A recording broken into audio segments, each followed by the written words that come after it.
Empty plot ஒன்று purchase பண்ணுங்க.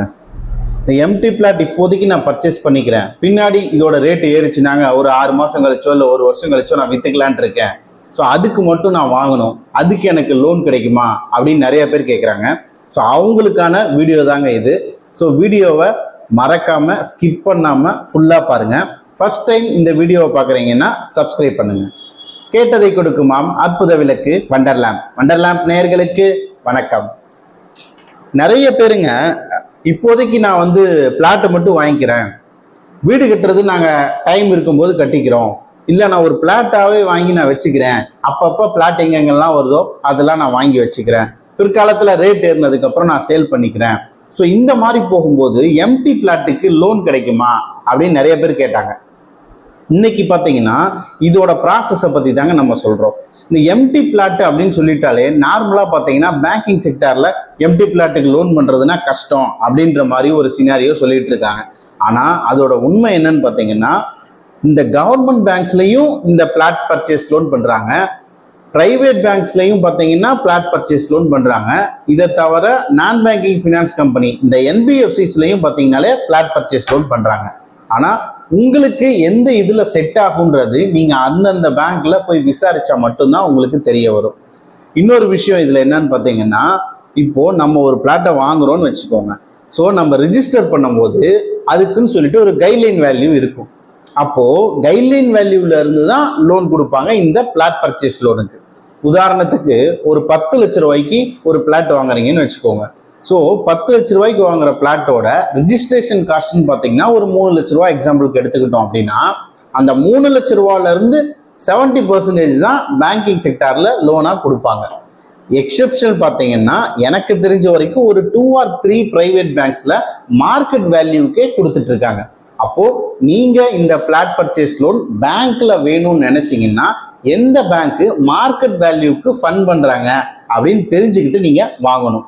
அடுத்த விஷயம் இந்த நான் பேங்கிங் ஃபினான்ஸ் கம்பெனி.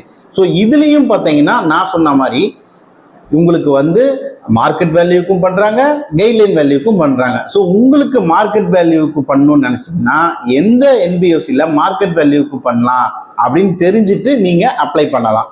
இல்லைங்க இதில் என்னதாங்க ஒரு கன்ஃபியூஷன், நம்ம கைட்லைன் வேல்யூக்கு பண்ணுறதுக்கும் இந்த மார்க்கெட் வேல்யூக்கு பண்ணுறதுக்கும் எனக்கு என்னங்க லாபம் அப்படின்னு நீங்கள் கேட்டிங்கன்னா, உதாரணத்துக்கு இந்த நான் சொன்ன மாதிரி இந்த 3 லட்ச ரூபா காஸ்ட்டே எடுத்துக்கோங்க. ஸோ ஒரு 3 லட்ச ரூபாய்க்கு நீங்கள் ரிஜிஸ்ட்ரேஷன் பண்ணீங்கன்னா மேக்ஸிமம் ஒரு 10% உங்களுக்கு ரிஜிஸ்ட்ரேஷன் காஸ்ட் ஆகுதுன்னா கூட ஒரு 30,000 ரூபா அந்த ரேஞ்சுக்கு செலவாகும்.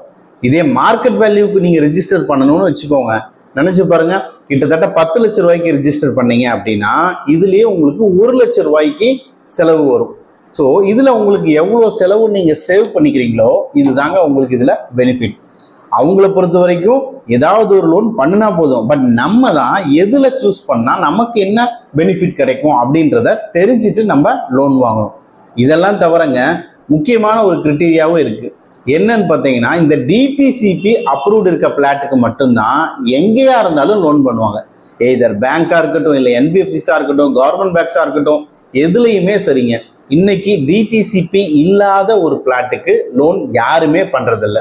இல்லைங்க நான் ஒரு இதில் வாங்கியிருக்கிறேன் அப்படின்னு நினச்சிங்கன்னா, இல்லை அப்படின்னு உங்களுக்கு ஃபீல் பண்ணீங்கன்னா, ஒருவேளை நீங்கள் இது மாதிரி ஏதாவது வாங்கியிருந்து உங்களோட லீகல் ஃப்ளோ ஒரு 13 இயர்ஸ்க்கு சேம் எக்ஸ்டென்ட் கண்டினியூ ஆகி வந்திருந்தா, இன்கேஸ் டிடிசிபி இல்லாமல் இருந்தாலும் ஒரு சில பேங்க்ஸில் பண்ணி கொடுக்குறாங்க. அது என்னங்க சேம் எக்ஸ்டென்ட் புரியலையே அப்படின்னு பார்த்தீங்கன்னா, உதாரணத்துக்கு நீங்கள் ஒரு தேர்ட் பார்ட்டிகிட்ட இருந்து ஒரு 2400 ஸ்கொயர் ஃபீட்டில் ஒரு பிளாட் வாங்குறீங்கன்னு வச்சுக்கோங்க. அந்த பிளாட்டு ஒரு 1990 இல்லை 1980 போட்ட பிளாட்டு. ஸோ அப்போ அதுக்கு டிடிசிபி இருந்திருக்காது.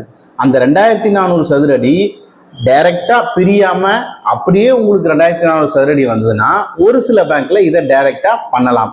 இல்லைங்க இந்த 2400 சதுரில் அவர் ஏற்கனவே 1200 சதுரடி வேற ஒருத்தருக்கு வித்துட்டாரு, எனக்கு 1200 சதுரடி தான் கொடுக்குறாரு அப்படின்னா பண்ண முடியாதுங்க. இதை தவிர அந்த 13 வருஷம் லீகல் ஃப்ளோ, அதாவது பத்திரம் ஃபர்ஸ்ட் யார் வாங்கியிருந்தாங்களோ அவங்க வாங்கினதுலேருந்து இப்போ வரைக்கும் 13 வருஷத்துக்கு கண்டினியூஸாக வந்திருக்கணும். ஸோ இது மட்டும் இருந்தாலும் உங்களுக்கு லோன் பண்ணலாம். ஸோ இதுதாங்க இந்த பிளாட் பர்ச்சேஸோட கம்ப்ளீட்டான ஒரு ப்ராசஸ். இது தவிர ஏற்கனவே நம்ம பல வீடியோஸில் சொல்லியிருப்போம், நம்மளோட இன்கம் இதுக்கு எவ்வளோ வேணும், எவ்வளோ சப்போர்ட் பண்ணால் எவ்வளோ லோன் பண்ணலாம் அப்படின்றதெல்லாம் நம்ம நிறைய வீடியோஸில் சொல்லியிருப்போம். ஸோ உங்களுக்கு யாருக்காவது இந்த பிளாட் பர்ச்சேஸ் லோன் வேணும் அப்படின்னு நீங்கள் நினச்சிங்கன்னா தமிழ்நாடு ஃபுல்லாக நாங்கள் உங்களுக்கு சப்போர்ட் பண்ணுறோம். வாங்குறதுக்கு டிஸ்கிரிப்ஷனில் கொடுத்துருக்க எங்களோட நம்பரை கான்டாக்ட் பண்ணுங்கள்.